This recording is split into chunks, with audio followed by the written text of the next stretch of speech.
Chapter 2, Section 6, Autonomic Nervous System Summary. The autonomic nervous system is composed of two major divisions, the sympathetic and the parasympathetic, which operate in a coordinated fashion to regulate involuntary functions.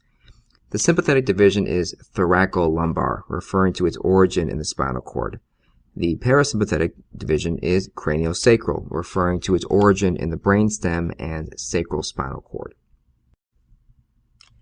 Efferent pathways in the autonomic nervous system consist of a preganglionic and a postganglionic neuron, which synapse in autonomic ganglia.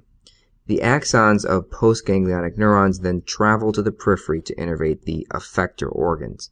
The adrenal medulla is a specialized ganglion of the sympathetic division. When stimulated, it secretes catecholamines into the circulation. Often, the sympathetic and the parasympathetic innervation of organs or organ systems have reciprocal effects. These effects are coordinated by autonomic centers in the brainstem. For example, autonomic centers in the brainstem control the heart rate by modulating sympathetic and parasympathetic activity to the SA node. Receptors for neurotransmitters in the autonomic nervous system are either adrenergic, or adrenoreceptors, or cholinergic, also called cholinereceptors. Adrenoreceptors are activated by the catecholamines norepinephrine and epinephrine. Cholinereceptors are activated by acetylcholine. Autonomic receptors are coupled to G proteins, which may be either stimulatory G sub S or inhibitory G sub I.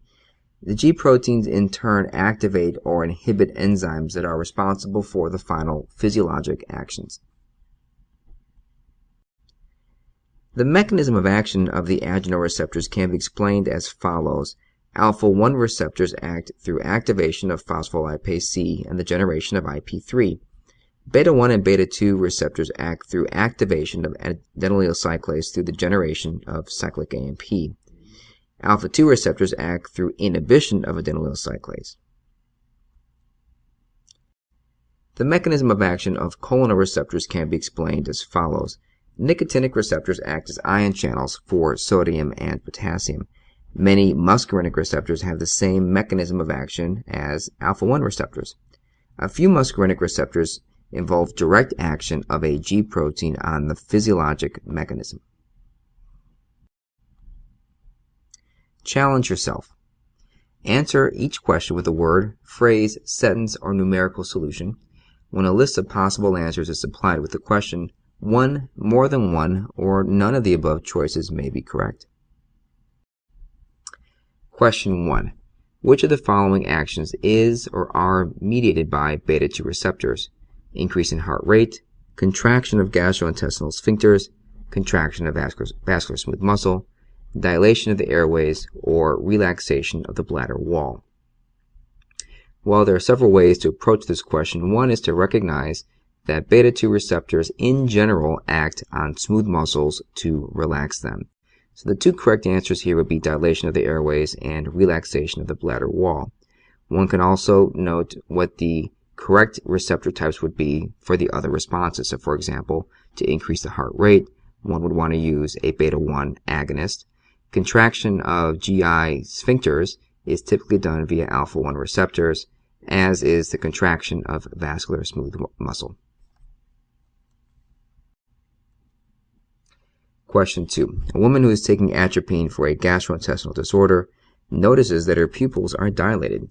This has occurred because atropine blocks blank receptors on the blank muscle of the iris. While atropine is a muscarinic antagonist, and muscarinic receptors exist on the sphincter muscle of the iris, when they are activated, they will normally constrict those muscles and constrict the pupil, and when antagonized, therefore, will cause a pupillary dilation seen in this patient's case. Question 3. Which of the following is or are characteristic of the parasympathetic nervous system but not of the sympathetic nervous system? Ganglia in or near target tissues, nicotinic receptors on postganglionic neurons, muscarinic receptors on some target tissues, beta-1 receptors on some target tissues, cholinergic preganglionic neurons. In this case, the only correct answer is ganglia in or near target tissues. The other answers are incorrect for the following reasons. All postganglionic neurons have nicotinic receptors, sweat glands have sympathetic cholinergic innervation, and all preganglionic neurons are cholinergic. This answer about beta-1 receptors on some target tissues, these are not found in the parasympathetic nervous system.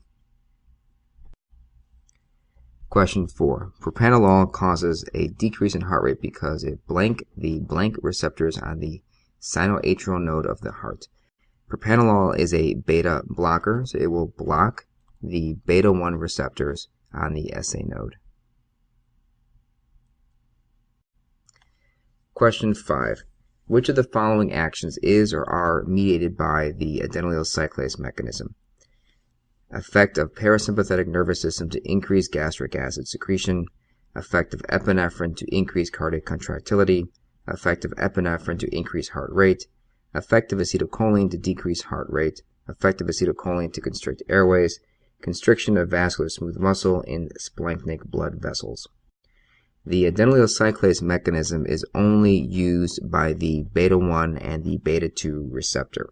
Of all of the responses given here, only the two answers that contain epinephrine are responses that involve either a beta-1 or a beta-2 receptor. In this case, both of these responses, that is to increase contractility and heart rate, both are beta-1 responses. Question 6. What enzyme is responsible for the fact that the adrenal medulla synthesizes more epinephrine than epinephrine? This would be the enzyme that converts norepinephrine to epinephrine. That enzyme is called PNMT, or phenylethanolamine N-methyltransferase. Question 7. A man had a pheochromocytoma that caused severe elevation in his blood pressure. Prior to surgery to remove the tumor, he received the wrong drug, which caused a further elevation in blood pressure. Name the two classes of drugs that may have been given in air to cause this further elevation. Well, there are several possibilities. First of all, the reason his blood pressure is high is because of sustained alpha-1 and beta-1 stimulation. So an agonist to either alpha-1 or beta-1 receptors would drive up this blood pressure. There are multiple choices within each of these classes, but the point is a drug that would stimulate either alpha-1 or beta-1 receptors would worsen this patient's blood pressure problem. This concludes Chapter 2, Section 6, and overall concludes Chapter 2.